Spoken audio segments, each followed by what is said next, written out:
pembelajaran yang kemarin. Kita berdoa dulu, oke? Ketua kelas, bisa Ibu minta tolong dipimpin berdoa? Siapa? Oke, silakan. Yang keras suaranya. Di tempat duduk siap gerak. Sebelum memulai pelajaran, marilah kita berdoa. Berdoa mulai. Berdoa selesai. Memberi salam. Assalamualaikum warahmatullahi wabarakatuh. Kita isi daftar hadir dulu, oke? Apaan? Hanif? Sultan? Sakit. Bani? Yusuf. Terima kasih.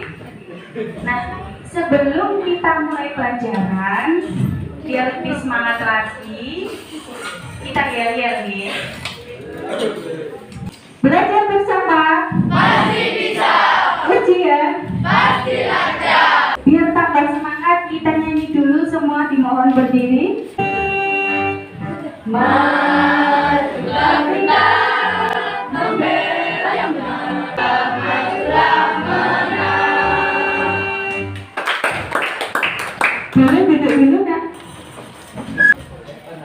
Ada beberapa tujuan dari pembelajaran kita hari ini. Yang pertama adalah peserta didik dapat mengaitkan peristiwa aktual dengan konsep Indonesia sebagai negara hukum, menganalisis praktek pemerintahan berdasarkan Undang-Undang Dasar Negara Republik Indonesia tahun 1945 sebagai konstitusi atau hukum tertinggi di Indonesia. Dan yang terakhir, peserta didik dapat membuktikan amandemen yang terjadi pada Undang-Undang Dasar Negara Republik Indonesia tahun 1945.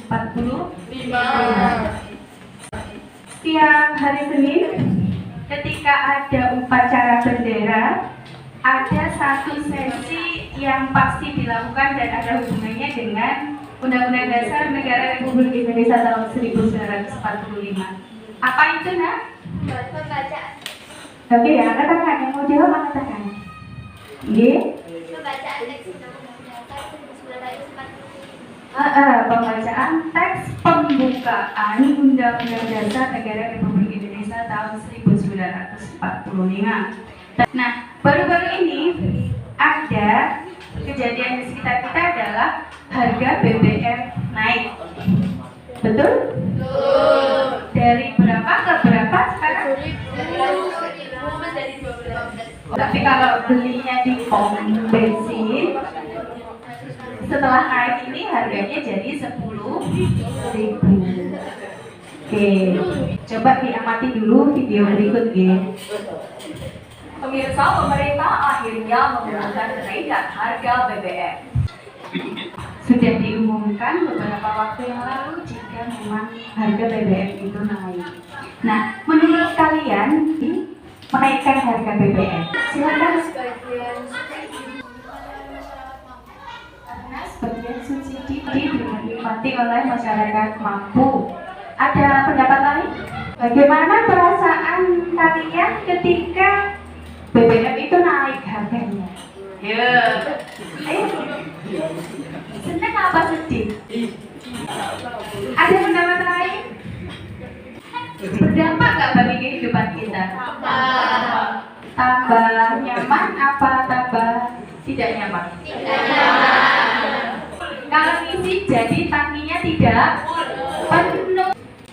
Saya mau cerita sedikit. Jadi setelah kenaikan harga BBM kemarin, selain saya ngajar, saya kan juga jualan di rumah ya. Langsung ada pemberitahuan dari yang biasanya mengirimkan barang baku, bahan untuk dijual itu gitu. Mbak, soalnya naik, jadi ini ada kenaikan harga. Bagaimana saya apakah menjual itu naik atau tidak? Nah, saya berundi dengan suami. Setelah kita kalkulasi, setelah kita hitung, oh masih aman. Jadi ketika saya tidak menaikkan harga, itu kami masih mendapatkan keuntungan. Akhirnya kami memutuskan untuk tidak menaikkan harga. Menurutmu, apakah semua penjual di sekitar kita mengambil keputusan yang sama seperti saya? Tidak. Ada nggak yang naik? Ada. Ini semua ketika nanti di kemudian hari sampai sudah beranjak dewasa, punya perusahaan atau punya usaha apapun, ketika ingin menaikkan harga jangan hanya mengikuti tren. Dan semoga kita doakan ya, ini walaupun ada kenaikan harga BBM, harga-harga bahan yang lain tidak ikut. Nah, Undang-Undang Dasar, lebih tepatnya pasal 33, kita simak bersama ya. Nah, ini di Undang-Undang Dasar kita, pasal 33 ada 4 pasal. Kira-kira kalau tentang menguasai atau mempunyai wewenang terhadap harga BBM tadi, itu sesuainya sama pasal yang ayat 1, 2, apa 3 atau 4? 2. Alasannya apa sih Pak? Yang menguasai hajat hidup orang banyak dikuasai oleh negara. Nah, kalau ngasih BLT tadi, ini karena ayat yang keberapa? Mengapa sih Indonesia itu memerlukan Undang-Undang Dasar Negara Republik Indonesia tahun 1945? Karena Indonesia Iya, Indonesia adalah negara hukum. Jadi, semua terselenggaranya aktivitas pemerintahan di Indonesia harus didasarkan pada peraturan hukum yang berlaku. Coba dilihat ada 2 gambar di sini. Apa hubungan antara kedua gambar tersebut? untuk jalannya kereta. Rel, Untuk alas jalannya kereta. alas jalannya kereta. Ada pendapat lain? Berhadapan dengan kereta, biasanya kita yang suruh berhenti apa kereta yang suruh berhenti? Kita yang disuruh berhenti. Kok kenapa nggak keretanya gantian? Kalau berhenti secara mendadak terdorong dari. Oke, karena kereta itu membawa ada gerbong-gerbong di belakangnya, gitu gitu. Nah, di sini ibu analogikan, ibu umpamakan kereta ini adalah negara kita. Jadi di sini ada banyak kepentingan warga se-Indonesia, gitu gitu. Satu Indonesia Raya mulai dari Sabang sampai Merauke. Harus ada rel sebagai landasan, sebagai dasar berjalannya pemerintahan. Relnya ini adalah Undang-Undang Dasar. Tapi kalau kereta itu memaksa untuk berhenti demi menyelamatkan satu orang, bisa jadi korbannya akan lebih banyak. Benar. Contoh sederhana, biasanya saya ngisinya full Bu, dengan uang segitu 20.000 misalnya gitu ya. Isi 20.000 full sebelumnya. Nah sekarang karena harga naik 20.000 nggak penuh, belum lagi yang lain gitu ya. Nah tapi kita juga harus memikirkan kemampuan negara kita. Tiap hari Senin sampai baca itu bukan seluruhnya, tapi pembukaan itu juga punya posisi yang penting. Makanya setiap hari Senin di sekolah-sekolah itu dibaca ketika upacara bendera. Nah, kegiatan kita selanjutnya adalah mari kita berdiskusi. Ibu sudah memilih beberapa ketua kelompok. Sekarang silahkan pindah tempat duduk. Silahkan mau ikut ketua kelompok yang mana. Satu kelompok maksimal 4 orang. Jadi nanti ada 8 kelompok di kelas kita. Jadi di sini sudah ibu siapkan masing-masing kelompok. Nanti intinya adalah menjawab 1 pertanyaan. Pembahasannya tentang Undang-Undang Dasar. Boleh dikeluarkan dulu bukunya. Tadi belum dikeluarkan buku LKS, boleh dikeluarkan sekarang. Jadi nanti ketika menjawab ada beberapa sumber belajar yang bisa kamu gunakan. Buku yang ada itu. Nanti juga ada bahan bacaan, nanti saya share di grup ya. Dan nanti saya putarkan 2 video. Setelah 2 video tersebut selesai, besar harapan ibu sampai juga sudah selesai mengerjakan pertanyaan yang saya berikan melalui lembar ini, lembar kerja ini. Sampai di sini ada yang ditanyakan? Kan tadi tentang penilaian proses. Jadi ketika sampai diskusi ini dan nanti ketika menampilkan hasil diskusinya, Bu Fitri akan melakukan penilaian proses. Jadi sikap yang sampai keluarkan, keberanian sampai untuk menanggapi sesuatu, menyampaikan sesuatu, kerjasama, dan sikap-sikap yang muncul dalam proses diskusi ini akan ibu masukkan ke lembar pengamatan. Panitia ini tertulis menanggung saran-saran, usul-usul dan konsepsi para anggota.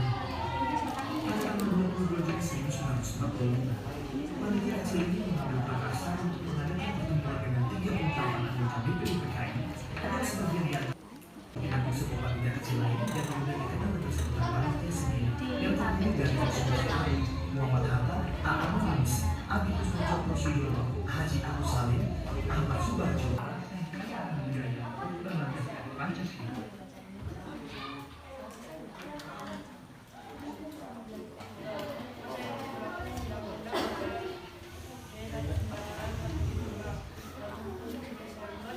Apakah UGI Indonesia kembali menggunakan UUD 1945? Mengapa Indonesia untuk menggantikan Undang-Undang Dasar sementara? Ada yang mau menambahkan? Iya sih Pak. Karena tidak bisa menyusun undang-undang dasar yang baru. Karena waktu itu Dewan Konstituante tidak bisa menyusun Undang-Undang Dasar yang baru. Ada lagi yang bertanya? Sudah? Berarti kita sudah mengalami beberapa kali adendum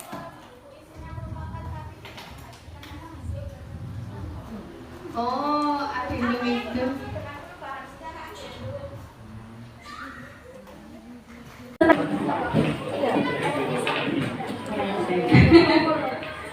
Apakah menurut kelompok perubahan UUD memberi dampak baik atau buruk bagi kehidupan rakyat? Oke, dampaknya baik apa buruk bagi kehidupan?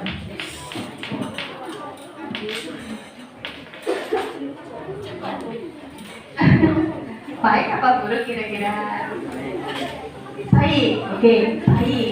Ya, ini salah satunya kenapa kok baik? Ada yang bisa membantu nggak jawab?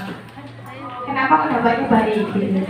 Karena sekarang kita tidak perlu bayar SPP sekolah. Oh, tidak perlu bayar SPP. Nah, tadi kan dijelaskan oleh kelompok 7 kalau salah satunya adalah di bidang pendidikan. Ada penambahan jumlah anggaran minimal 20% itu harus dikhususkan untuk pembiayaan pendidikan yang di Indonesia sehingga kalian semua tidak perlu membayar SPP. Benar. Terima kasih. Kita beri tepuk tangan dulu. Setelah hasil diskusi tadi ada beberapa yang perlu Ibu tegaskan, diantaranya adalah ini yang disebut adendum tadi seperti ini merubah tapi tidak menghilangkan aslinya, ditambah perubahan pertama, perubahan kedua, perubahan ketiga, dan perubahan keempat. Di lembaran negara itu bentuknya seperti ini. Ada beberapa dampak, diantaranya masa jabatan presiden dibatasi maksimal 2 kali. Jadi 2024 Jokowi masih bisa maju jadi calon presiden tidak anak-anak? Bisa? Bisa apa tidak? Tidak. Kenapa? Sudah? Sudah 2 kali periode. Warga negara memilih secara langsung presiden, wakil presiden, DPR, dan tadi yang disebutkan teman-teman tadi tidak perlu bayar SPP karena anggaran pendidikannya sudah 20%. Nah, oke, sebelum kita akhiri pembelajaran hari ini, apa yang sudah kita pelajari hari ini? Undang-undang dasar. Apa lagi? Amandemen Undang-Undang Dasar 1945. Sekarang silakan dikeluarkan HP-nya untuk kita lakukan evaluasi dan refleksi. Sebagai informasi, minggu depan kita akan beranjak ke materi selanjutnya, yaitu tentang sikap patuh terhadap norma dan peraturan melalui keadilan dan kejujuran. Sudah Ibu bagi linknya, silakan dikerjakan dulu. Saya beri waktu untuk evaluasi dan refleksi. Oke anak-anak, barangkali nanti ada yang masih terkendala setelah pembelajaran ini masih bisa diisi, masih bisa diisi setelah ini, Jadi itu tadi linknya sudah Ibu bagi. Sekarang sebelum kita mengakhiri pembelajaran hari ini, mari kita berdoa dulu. Semoga pembelajaran hari ini ada manfaatnya bagi kehidupan kita. Prit, pimpin berdoa.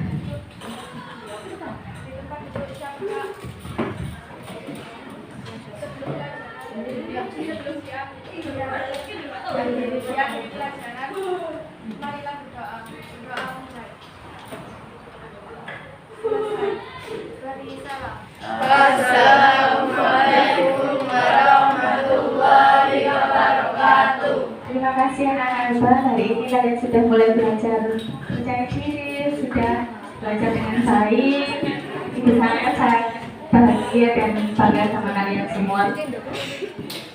Saya akhiri pembelajaran kita hari ini. Wassalamualaikum warahmatullahi wabarakatuh.